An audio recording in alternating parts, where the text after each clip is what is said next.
Next એક્ઝામ્પલની અંદર આપણે જોઈશું કે એક જેટ વિમાન 18 કિલોમીટર પર અવરની ઝડપે પશ્ચિમ તરફ ગતિ કરી રહ્યું છે અને એ વખતે ચુંબકીય ક્ષેત્રનું મૂલ્ય તમને આપેલું છે 5 × 10⁻⁴ ટેસ્લા અને ખૂણો આપેલો છે 30 ડિગ્રી. તો બે પાંખિયાઓના છેડાઓ વચ્ચે આ ગાળો 15 મીટર હોય તો ઉત્પન્ન થતું EMF શોધો. એટલે જુઓ 18 કિલોમીટર પર અવર આપ્યું છે તો 18 કિલોમીટર ના ચાલે, મીટર પ્રતિ સેકન્ડ જોઈએ. તો કિલોમીટરનું 1000 મીટર અને પ્રતિ કલાક, કલાક એટલે 3600 સેકન્ડ, એટલે તમને એનો જવાબ મળી જશે 500 મીટર પ્રતિ સેકન્ડ. તમને બી આપેલું છે, ખૂણો આપેલો છે અને 25 મીટર આપેલું છે. હવે તમારે સમજવાનું કેવી રીતે? તો પશ્ચિમ દિશા આ કહેવાય, તો પ્લેન આવી રીતે જઈ રહ્યું છે અને પાંખિયા આવી રીતે હોય. તો યાદ રાખજો, પાંખિયા છે ને વર્ટિકલ ડાયરેક્શનમાં છે, ધ્યાનથી જોજો. વર્ટિકલ એટલે વાય ડાયરેક્શન, ઊભી ડાયરેક્શનમાં, બરાબર. એટલે શું લખ્યું છે કે જેટ પ્લેનને બેલેન્સ રાખવા માટે પશ્ચિમનો લંબ ઘટક લેવો પડે. તો બીવી બરાબર બી સાઇન ફાઈ. તમને બધાને ખબર હોવી જોઈએ કે લંબ ઘટક સાઇન હોય અને સમક્ષિતિજ ઘટક કોસ હોય. તો બી આપેલું છે, ખૂણો આપેલો છે, એટલે તમને બીવી મળી જશે. પરંતુ આપણે શોધવાનું શું છે? EMF. ઓકે, ચાલો. હવે તમને બધાને ખ્યાલ છે કે ગતિકીય EMFનું સૂત્ર E બરાબર BV એટલે વર્ટિકલ ઘટક ઇન્ટુ VL. એટલે BV પણ છે, V પણ છે અને L પણ છે, એટલે તમને EMFનું કિંમત મળી જશે, બરાબર. ચલો, એના પછી આપણે જોઈશું દાખલા નંબર 20. Again repeated example. જુઓ, સીધી રીતે વાત કરું તો લંબાઈ તમને 0.5 મીટર આપી છે, આંટા તમને 10 આપેલા છે, ઓમેગા છે ને ઓમેગા એ તમને આવી રીતે આપ્યું છે 120 રેવોલ્યુશન પર મિનિટ. રેવોલ્યુશન એટલે કે પરિભ્રમણ પર મિનિટ. હવે પરિભ્રમણ એટલે એક આંટો, એક પરિભ્રમણ એટલે કેટલું ફરો તમે? 2π. અને 1 મિનિટ એટલે 60 સેકન્ડ. એટલે કન્વર્ટ કરશો એટલે તમને રેડિયન પ્રતિ સેકન્ડ મળશે. ધ્યાન રાખજો, અહીંયા આપણે રેવોલ્યુશન પર મિનિટનું રેડિયન પ્રતિ સેકન્ડ કરવું પડશે. અગેન શોધવાનું પ્રેરિત EMF છે, તો એ જ સૂત્ર B⍵L²/2. તો બી છે, ઓમેગા છે, બધું જ આપેલું છે, ખાલી કિંમત મૂકવાની છે અને જવાબ લાવવાનો છે. હવે દાખલા નંબર 21 થી 8 દાખલા થિયોરિટિકલ છે, જે તમારે ડાયરેક્ટ સોલ્વ કરવાના રહેશે ફોટોમાંથી. જો કંઈ પણ ના ખબર પડે તો પર્સનલ પર મેસેજ કરજો તો હું સમજાવી શકીશ. હવે આપણે ડાયરેક્ટ લાસ્ટ 2 એક્ઝામ્પલ આ ચેપ્ટરના જોઈએ છીએ.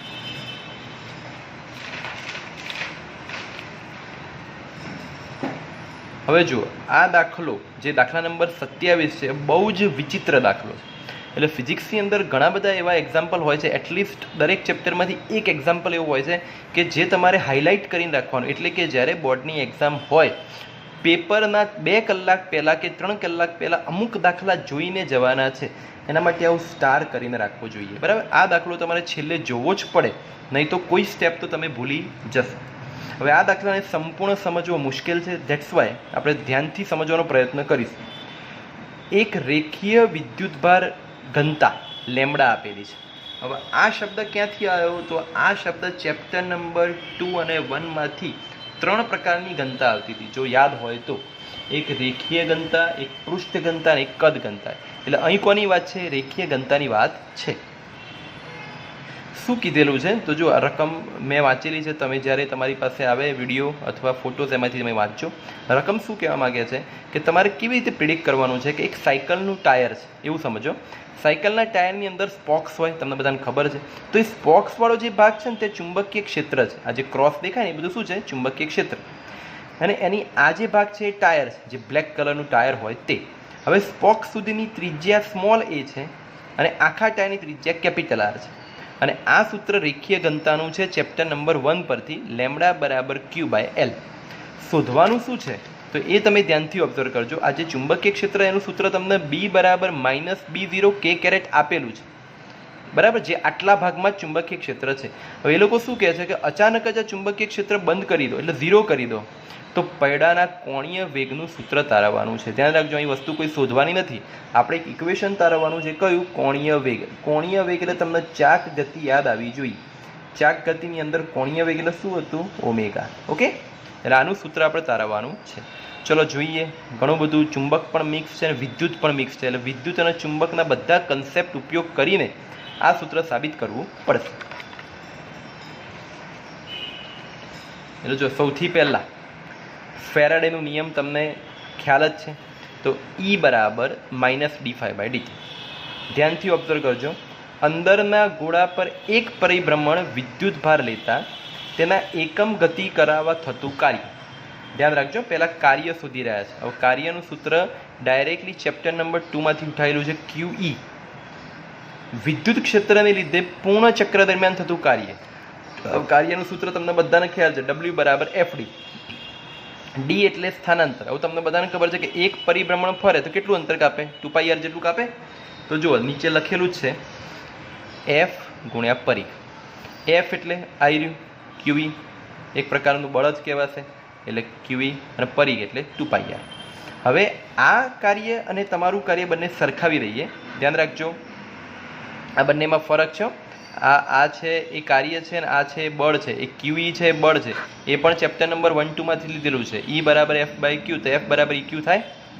આ E વિદ્યુત ક્ષેત્ર છે, બરાબર. E એટલે EQ/2πa, કારણ કે ત્રિજ્યા અહીં A છે એટલે આરની જગ્યાએ A લખી કાઢ્યો. એટલે આ અને આ બંને સરખાયા છે. Q સ્મોલ e બરાબર કેપિટલ EQ ગુણ્યા 2πa. સૂત્રનો કરતા શેને બનાવ્યો છે? તો ધ્યાનથી જોજો, બંને બાજુ QD જશે અને કેપિટલ ઈનો સૂત્રનો કરતા બનાવેલો, કે વિદ્યુત ક્ષેત્રના સૂત્રનો કરતા બનાવ્યો છે. અને આ EMF છે એટલે ભાગ્યા 2πa થશે. હવે સમીકરણ તમારું પહેલું હતું E બરાબર -d∅dt થાય. તો શું ઇક્વેશન બનશે? તો કેપિટલ E એટલે આ કેપિટલ E એમના એમ, આ સ્મોલ e જેનું સૂત્ર તમને આપેલું છે ક્યાં છે? તો આવી રહ્યું -d∅dt. તો જુઓ, કેપિટલ સ્મોલ ઈની જગ્યાએ -d∅dt 2πa એમને એમ મૂક્યું. ફરી કહું છું, આ વિદ્યુત ક્ષેત્ર છે. ફ્લક્સનું સૂત્ર ϕ બરાબર AB તમને ખ્યાલ છે. એની જગ્યાએ πa², કારણ કે ગોળ હોય ત્યાં πr² લખાય, પણ આરની જગ્યાએ અહીં કઈ ત્રિજ્યા આપી છે? A. ફાઈનું વિકલન કરો તો d∅dt, એટલે આ બાજુ બીનું વિકલન થશે dB/dt. સમીકરણ 5માં મૂકતા એટલે d∅dt ની જગ્યાએ આ જે છે ને એ આપણે અહીં મૂકી દઈએ. તો કેપિટલ E -1/2π એમના એમ, d∅dt ની જગ્યાએ πa² dB/dt મૂકી દીધું. ઓકે, પાઈ કેન્સલ થઈ જશે, એ કેન્સલ થશે, તો -a/2 dB/dt. હવે મેં આગળ તમને સૂત્ર બતાવેલું છે કે લેમ્બડા બરાબર Q/L. Q બરાબર લેમ્બડા L થાય, અને L એટલે આખી લંબાઈ એટલે કે 2πa. એના પરથી આ સૂત્ર લખ્યું છે કે કુલ વિદ્યુત ભાર Q બરાબર લેમ્બડા ગુણ્યા 2πa. બળ પણ તમને ખબર છે, F બરાબર QE. તો આ F એમના એમ, Qની જગ્યાએ લેમ્બડા ગુણ્યા 2πa અને Eની જગ્યાએ આ આખું મૂકી દીધું. હવે ફરીથી તો સાબિતી આપો તો a × L² 2 ઉડી જશે એટલે -λ πa² dB/dt. અહીં F બરાબર છોડી અને F બરાબર ન્યૂટનના ગતિના બીજા નિયમ પરથી F બરાબર ma લખાય, એની જગ્યાએ dB/dt લખાય. હવે આ m dB/dt અહીં આપણે મૂકી દઈએ, બરાબર. ચલો જોઈએ.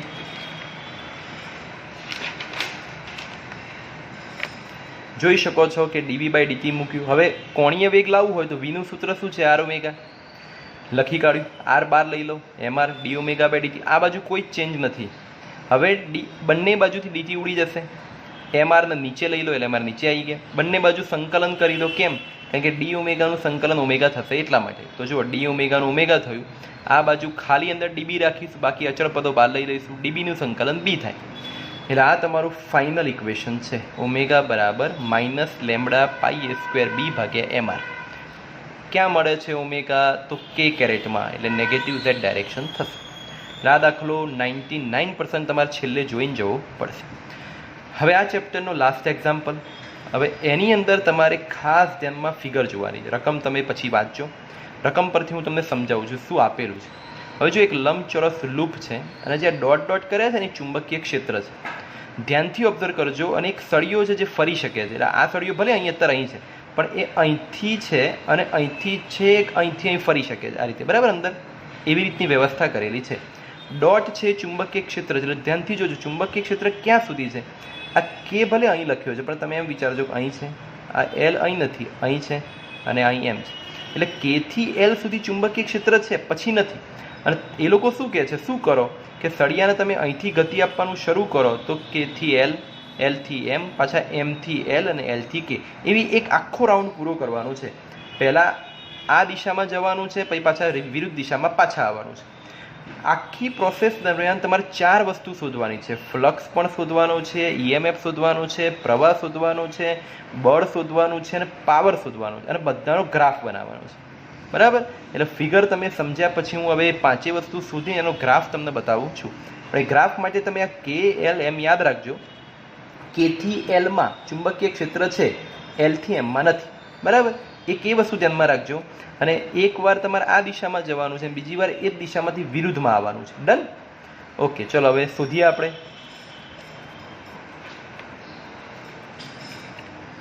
જુઓ, સૌથી પહેલાં તો ફ્લક્સનું સૂત્ર તમને બધાને ખબર છે, બી એ. શું છે? બી એ.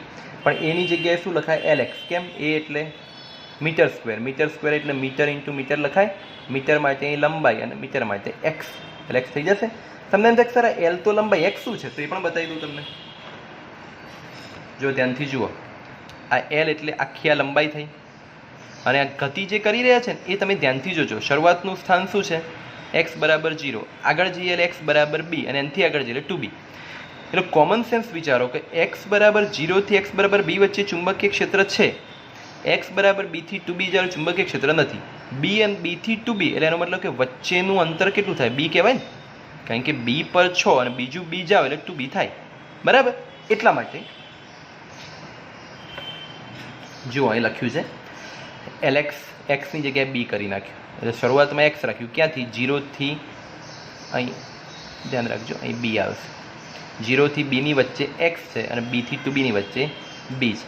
હવે ધ્યાન રાખજો, અહીં ફ્લક્સ તમે ઓબ્ઝર્વ કરો કે તમારી જર્ની ક્યાંથી ક્યાંથી, કે થી એલ ને એલ થી એમ. તો અહીં પણ ફ્લક્સ છે ને અહીં પણ ફ્લક્સ છે. આ મુદ્દો ધ્યાન રાખજો કે ભલે અહીં ચુંબકીય ક્ષેત્ર અહીં સુધી જ હતું, પરંતુ ફ્લક્સ આગળ કેરી થાય એટલે એલ અને એમની વચ્ચે પણ ફ્લક્સ તો મળશે જ. ફ્લક્સ સિવાય બીજું કંઈ જ ના મળે. ધ્યાન રાખજો, ચુંબકીય ક્ષેત્ર અહીં પૂરું થઈ જાય છે એટલે આગળ બીજું કશું ના મળે, ખાલી ફ્લક્સ જ મળે. ફ્લક્સમાં ફેરફાર થાય નહીં. એટલે જો ફ્લક્સના બંને સૂત્ર બી એલ એક્સ ને બી એલ. હવે ફ્લક્સ પરથી ઈએમએફ શોધો તો માઇનસ ડી∅/dt સૂત્ર છે, તો બી એલ વી થશે. કેવી રીતે? તો ફ્લક્સની જગ્યાએ તમે શું મૂકશો? બી એલ એક્સ મૂકશો તો એક્સનું વિકલન dx/dt થાય. જો દરેક વસ્તુ ડિટેલમાં નથી આપવાની જરૂર એટલા માટે નથી લખ્યું. B L X, B L bar લઈ લો, એક્સનું વિકલન થશે એટલે dx/dt વેગ લખાય ને. એટલે તમે જુઓ 0 થી બીની વચ્ચે BLV જવાબ લખ્યો એટલે આટલામાં તો EMF છે કારણ કે ચુંબકીય ક્ષેત્ર હતું, પણ પછી જુઓ EMF 0 થઈ ગયું, દેખાય B થી 2B ની વચ્ચે. ઓકે, એ જ રીતે જો પ્રવાહ લો તો પ્રવાહ એ તમને યાદ રાખજો, આ થિયરી પરથી બધું લખી રહ્યા છીએ. પ્રવાહ એટલે E/R થાય. આ પ્રવાહ ક્યાંથી આવ્યો? E/R. તો E તમારું BLV છે /R. તો પ્રવાહ પણ અહીં મળશે, અહીં નહીં મળે, 0. એવી રીતે બળ શોધો તો બળનું સૂત્ર F બરાબર બિલ હતું. આની જગ્યાએ તમે BLV/R મૂકો તો B² L² V²/R થશે. તો એ પણ 0 થી B ની વચ્ચે જ મળશે. પેલામાં તો બળ 0 જ રહેશે. સેમ વે પાવર, વ્યય થતો પાવર, તો એનું સૂત્ર P બરાબર I²R છે. હવે I²R, I એટલે પાછું BLV/R મૂકવાનું, એટલે B² L² V²/R² into R, એટલે એક R ઉડી જાય એટલે નીચે ખાલી એક R રહેશે. તો એ પણ આની વચ્ચે છે, બાકી પાવર આગળ મળતો નથી. હવે આ જ વસ્તુ ગ્રાફથી સમજીએ તો જુઓ, K થી L. હવે તમને બધાને ખબર છે કે K થી L માં ચુંબકીય ક્ષેત્ર હતું એટલે ફ્લક્સ ડેવલપ થાય, એટલે જો ડેવલપ થયું ફ્લક્સ. અને L થી M ને M થી L, એટલે આમથી આમ ગયા પાછા આવે તો ફ્લક્સ તો મેન્ટેન જ રહે. આમાં ચડતું હતું ને આમાં ઉતરતું હશે કારણ કે દિશા બદલાઈ ગઈ એટલા માટે. એટલે આ ફ્લક્સનો ગ્રાફ થયો. હવે EMF તમને ખબર છે કે -BLV, માઇનસ એટલે નેગેટિવ સાઈડ. એટલે જો જ્યારે ફ્લક્સ છે ને અથવા ચુંબકીય ક્ષેત્ર છે ત્યારે EMF મળે છે, પણ ક્યાં મળે છે? Negative side. પછી તો EMF મળતું જ નથી. હા, પાછા જ્યારે તમે L થી K આવો ત્યારે ફ્લક્સ મળે, પણ માઇનસની જગ્યાએ પ્લસ થઈ જાય. મેં તમને પહેલાં જ કીધું છે કે જતા આ દિશામાં જઈએ અને પાછા આવે તો દિશા બદલાઈ જાય, એટલે માઇનસનું પ્લસ થઈ જાય. એટલે EMF તમને અહીં પોઝિટિવમાં મળે, વચ્ચે EMF મળે નહીં. સેમ વે વચ્ચે બળ પણ ના મળે, સેમ વે વચ્ચે પાવર પણ ના મળે. પણ EMF અને બળનું સેમ ટુ સેમ ફિગર આવે. પણ યાદ રાખજો, પાવરની અંદર હંમેશા પોઝિટિવ જ મળે. કેમ? કારણ કે પાવરમાં I²R છે. I² એટલે બધું નેગેટિવ હોય પોઝિટિવ થઈ જાય. એટલે ધ્યાન રાખજો, આ બંનેમાં નેગેટિવ ગ્રાફ આવે, પણ પાવરમાં તો હંમેશા કયો ગ્રાફ આવે? પોઝિટિવ આવશે. બરાબર. સો આ હતું ચેપ્ટર નંબર 6 ના બધા જ એક્ઝામ્પલ.